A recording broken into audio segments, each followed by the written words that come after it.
In this week's In-Ear Insights, let's talk about SEO, search engine optimization, as we head into the remainder of 2022 and into 2023. There's a whole lot that has happened in the last 3, 6, 9, 12 months in SEO.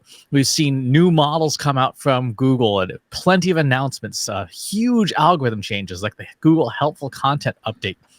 And one of the things that we've been talking about internally at Trust Insights is how much SEO expertise you need.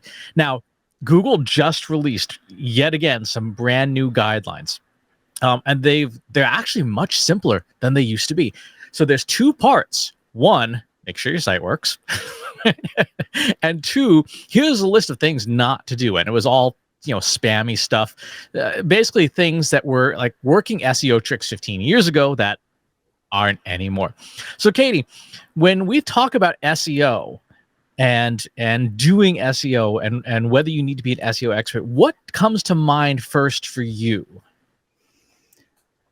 I mean, the first word is optimization. And so it's, the basics that I usually go through when creating content is making sure that I have a focus keyword, making sure that the content is formatted correctly, that it's long enough, that it's answering the question being asked, and that if there are backlinks to include, I include them, or if I have a way to get other people to backlink to our content, that I do that.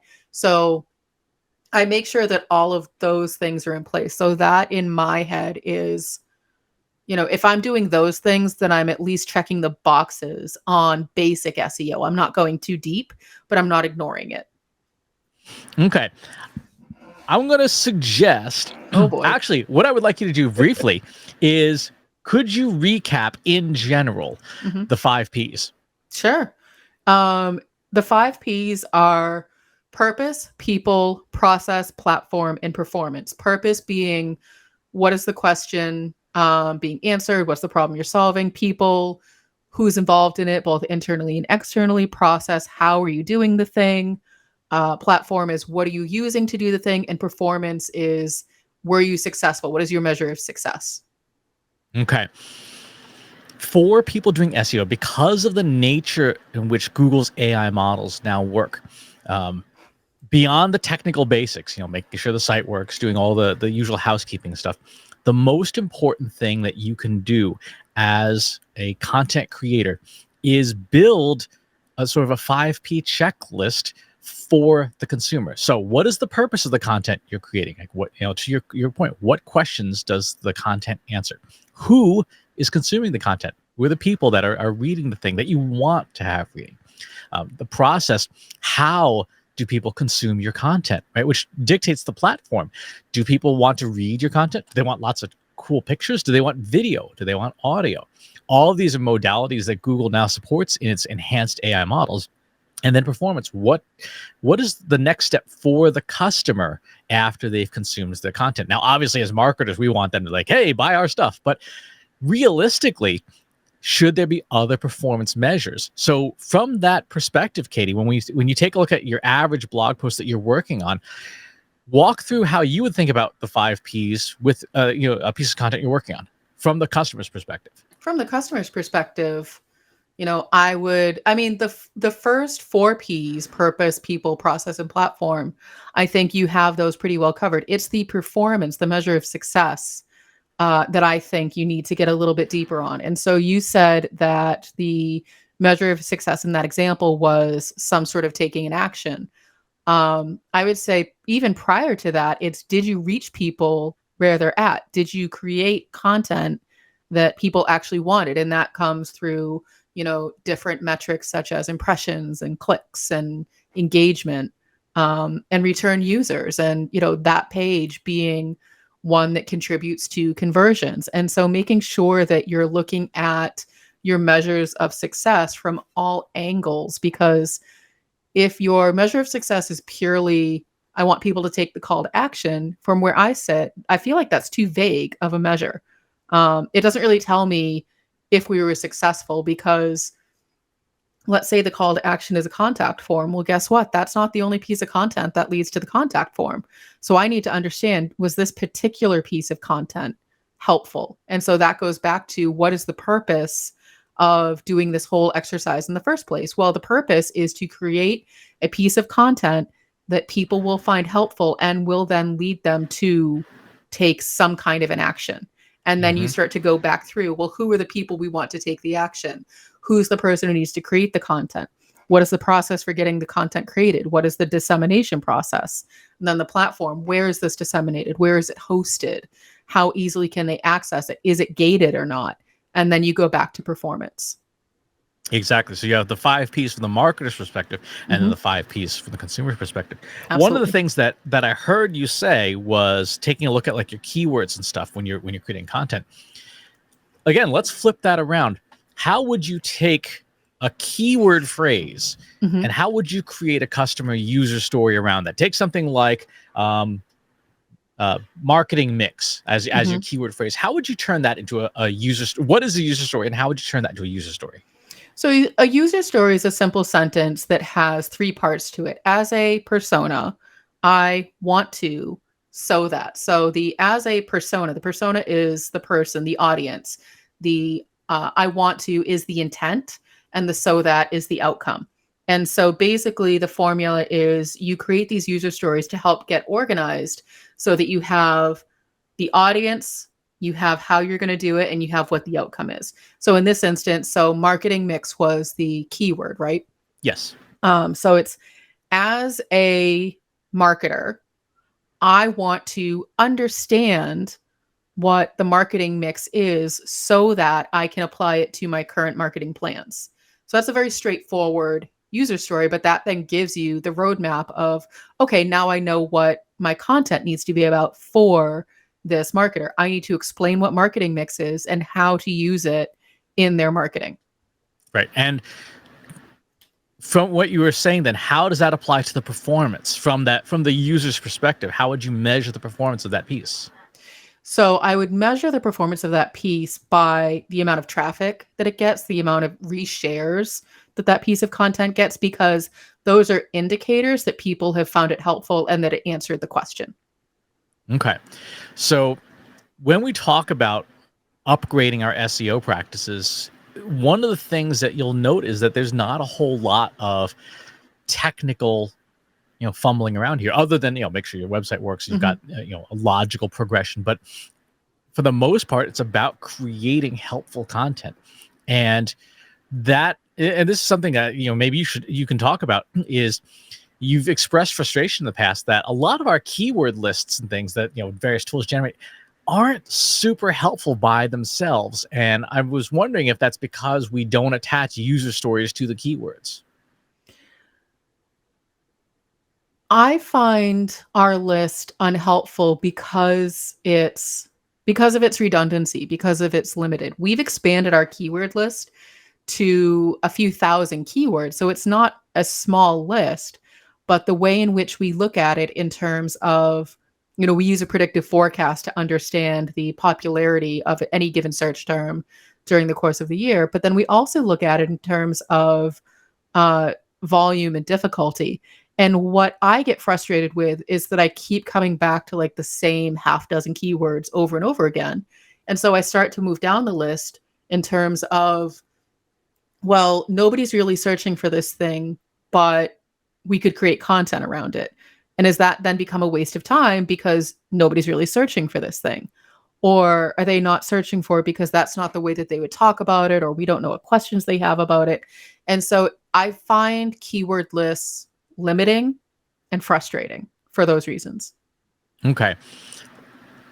Do you see people, or and when you read people's content that is decent content, do you see the use of the user story in implicit in the content itself? I don't know. I've never looked at it from that perspective. Um, because a user story in some ways, in terms of, you think about it in terms of content, you have a basic framework of, what, why, and how.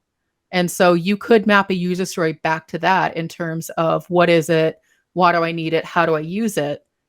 A user story would be, who needs it, how do I use it, and what is it?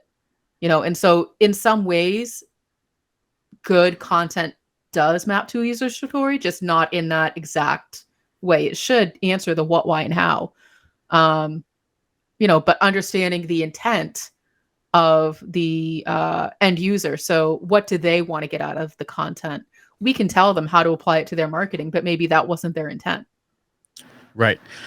I guess I'm on this angle because there's still a lot of folks in the search engine optimization world that are looking for the next technical trick, the next shortcut, the next magic button to make SEO easier or faster or whatever.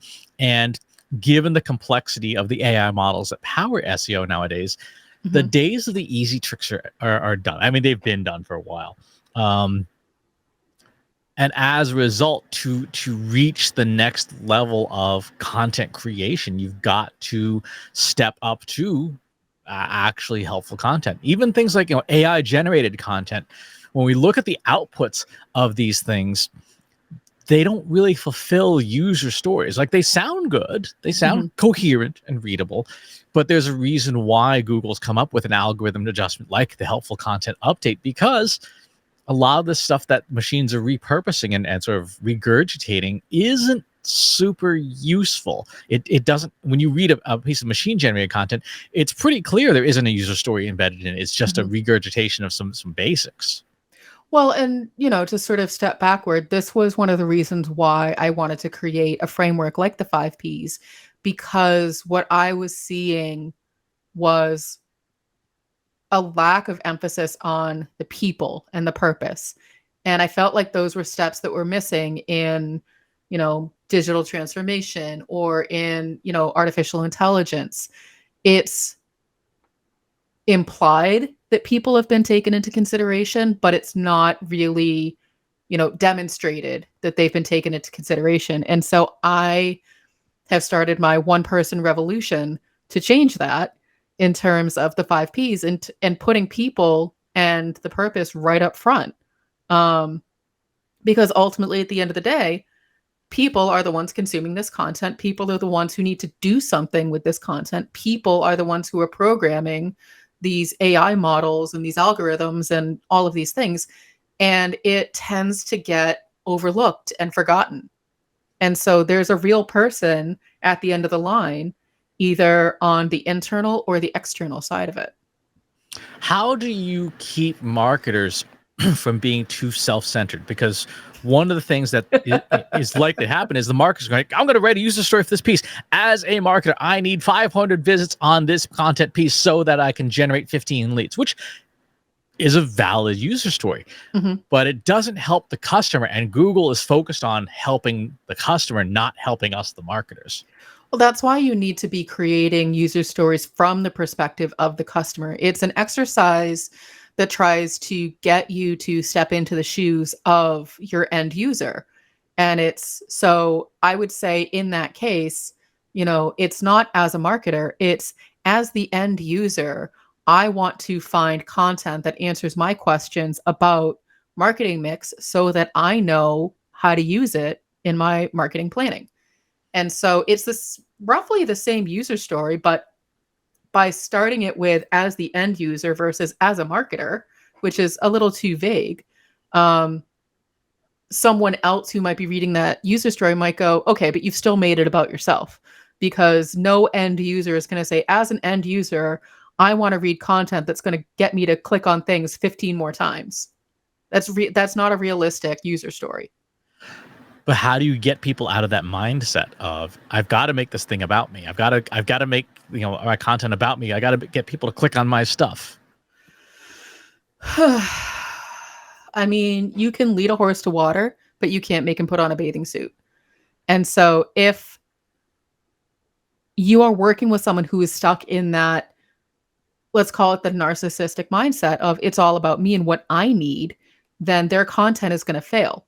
Because if they're just writing content from their perspective, then it's just for them. It's for nobody else, and nobody's going to want to read it. So, in some ways, it's a lesson they have to learn on their own when the content does not do well. Okay, but what if my job is contingent on the content doing well, and my boss doesn't understand this? Like, no, this means like 10 more links in there, 10 more buttons, calls, 10 more calls to action. Make the logo bigger. Then it's a really interesting question, and you're asking me about human psychology versus just creating content. I don't have a quick answer for you, like a quick snappy answer, but it's something that takes time. It's something that takes, consistent examples of what's working and what's not working. And there does need to be some failure built in so that people can understand this is why your approach needs to be, modified. Um, I could ask you the same question, like, Chris, how do you get, how would you make me less selfish? And it's not something that like you'd be able to do overnight, I would imagine. No, but I think your piece of advice in there about having a book of examples, like here's content that does really well. Go into the Mhm. SEO tool of your choice, pull out, put in your keyword like marketing mix or whatever, Yeah. pull out the top performing pieces and go through them qualitatively one by one and say, look how many calls to action there aren't in Mhm. these pieces, right? Look how long and in depth this piece. Go over to like Orbit Media Studios, Andy Crestodina's blog post, and look how many sales pitches there aren't in these Mhm. 10,000 word pieces that are designed to be helpful. And then look at content that is clearly self-centered. Even just the language. I mean, a real simple exercise is to go through and just count up how many times do you say I or we versus how many times you say you in your Mhm. writing, right? How are you writing to the person on the other end of the screen? That when you have that right mindset, you're going to start changing the behavioral metrics that again Google takes into account. Things like pogo sticking. Do you go into a listing and then pop right back out like, nope, that didn't answer my question, next result, and so on Mhm. and so forth? How much time do you spend consuming content? Do you look for related content on a site? All of these things are behaviors that Google obviously can track with Android devices and Chrome browsers and stuff, as well as their own servers. Mhm. And we know that they do play a participating role in the ranking of sites as to how helpful something is. If someone pogo sticks into a piece of AI content and they're like, wow, this was totally unhelpful, Mhm. it does weigh against it. So to answer the question, it would be showcasing the metrics of here are the pieces that we know do well, and here are the pieces, here's our stuff, and looking at the language that you use in between the two and say like, yeah, we need to be talking less about us and more about you. Or you tell that content writer, congratulations, you've been promoted to the sales team. Because there is a place for that kind of content, but you need to be clear about what your intention is with that content. And so if you say this is a sales pitch, people expect it to be all about you versus this is a piece of helpful content to educate you, then they expect it to be about them. And so either type of content is fine as long as you're clear about the intention of what it is. Right. And that goes back to having the user story. Mhm.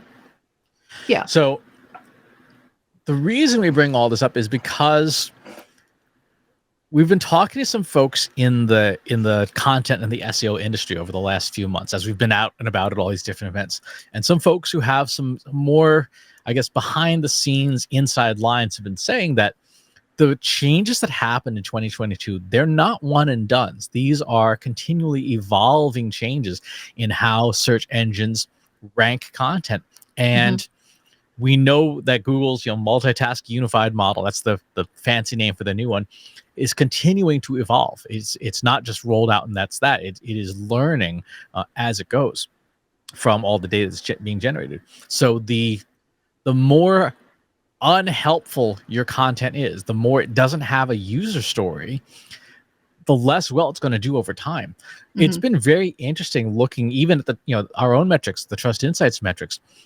We started doing repairs on just some of our basic stuff back in August. We saw slight nudges upward here and there, and then in the last couple of weeks, as the latest core algorithm rolled out, our numbers went really high in terms of search traffic. It's search has moved up from like number 5 in our attribution model to like number 2 Mhm. in terms of channel importance, and I suspect it's because as we've been creating helpful content, trying to create helpful content for a while, but now the algorithms are more aligned to the type of content we have. And so for us, our next steps, I think, would as we start planning our content more for the coming years, is to say, look, maybe we do need user stories, particularly if we're going to subcontract with anybody. Having that user story at the top of the creative brief probably would Mhm. be super helpful for folks. Yeah, absolutely. The purpose of a user story is to keep focus. It's to make sure that every action that you're taking, aligns back to the overall goal that you're trying to reach. And so that's what a user story is meant to accomplish. It's meant to make sure that you are involving the right people. It's meant to make sure that you are taking the right actions, and it's meant to make sure that you are answering the question being asked, whatever that question may be. And so, we include user stories in reporting in terms of what is this report meant to do? I don't see why we wouldn't include it in a piece of content. What is this piece of content meant to do? It's essentially just another version of an outline that you would give to a writer. It's really interesting that you mentioned that, because when I think about when we create content, we don't necessarily define the first part of the user story as a Mhm, e-commerce manager or a marketing or CMO or whatever. We typically will have a keyword and a topic, but not necessarily a person in mind. That because you could then take that same user story, the same topic like marketing mix, as mhm, a CMO. mhm. Marketing mix would be different than as an e-commerce manager. It'd be very different content with the same keyword, but a very different user story. No, and that's true. And, when I write content, I think I write for the general marketing space versus a, specialty or, an executive level. But I do think that there's definitely something there in terms of, one. So this could sort of go back into like the usefulness of a keyword list and making sure that you're not cannibalizing yourself, trying to rank for the same keyword in a bunch of different things, but different flavors of the same topic for different audiences that are related, the CMO, the marketing director, the marketing associate, so on and so forth, and creating the kind of content that they might necessarily care about. And so this could start to feed into your Hero Hub help content plan, the hero being as a CMO, the hub being as the marketing director, and the help being as the, marketing associate. Definitely. And also to kind of what you're saying about unpacking user stories, it's sort of the why, what, and how, right? Mhm, The how is very much that helpful content. The hub is, the what is the thing. And mhm, then the hero content is why are we even talking about this thing? Do I need to focus on this? Last week when we were doing our own internal reviews of some of our marketing data, we were commenting that things like the private social media communities paper, that is very much a why thing. Why does this thing, why do I need to pay attention to this? It is not a how-to document at right. all. And having a content plan that incorporates all three, I think if you were to unpack a user story about it, because I remember one of the things when I was doing this, you actually made me write out the user story before I Mhm. started working on the paper. I did, because I was struggling to see the intention of the content. Like, I'm sure you had it in your mind, but in order for me to help, edit and polish it, I needed to understand, who is this content for? Yep, I've got another piece of content I need you to take a look at later. But Mhm, um, it sounds like that as you're building out a content calendar, if you're stuck with the same old keyword list, mhm, maybe writing out user stories for your top 10 keywords would make it more specific, and then you're no longer beating a dead horse. Now you're digging down to specific audiences. mhm, One of the things that I love that Andy Crestodina said at Marketing Props B2B Forum and at Content Marketing Rules, that specificity correlates with conversion. The more specific that something is, the higher it tends to convert. So if we take something like change management as a very generic term, mhm. and we build out a user story for change management for a very specific role, yeah, 90% of people will be like, yeah, that article's not for me. But for the 10% of people like, yeah, that's for me, they will eagerly dig in. Well, and what's interesting about change management is, the user story is the anchor of change management, because in order for change management to be successful, people need to understand how they specifically are impacted. And so that then, translates into, how am I specifically impacted by this piece of content? How am I specifically impacted by this measurement plan?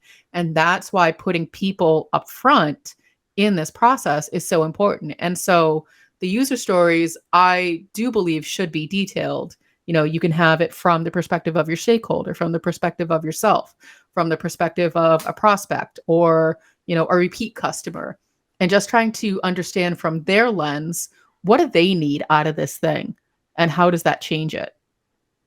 So it sounds like, unfortunately for me and my love of toys, it does not sound like the future of SEO in 2023 is going to be awesome new models, although it might be in some ways, some small part. It doesn't sound like new techniques or gadgets, but it does sound like the use of user stories and the 5Ps framework would dramatically focus people's SEO efforts to Mhm. generate more of the content that the audiences actually want. And is this fair to say, if you're struggling to create a user story for a piece of content, you probably don't need to write that piece of content because there isn't a there? I would agree with that, with the caveat that you can, always dig a little bit deeper. But yeah, I mean, that's the whole point of a user story. If there's no user story for it, if there's nothing that logically makes sense, this probably needs to just go back into the, back burner pile and you can revisit it later. In a real example. So I made you create that user story for the dark social, the private communities paper, not dark social. I apologize, the private communities. And so I would imagine that the next phase of that is, okay, so you've created the why, like, why do we care about this thing?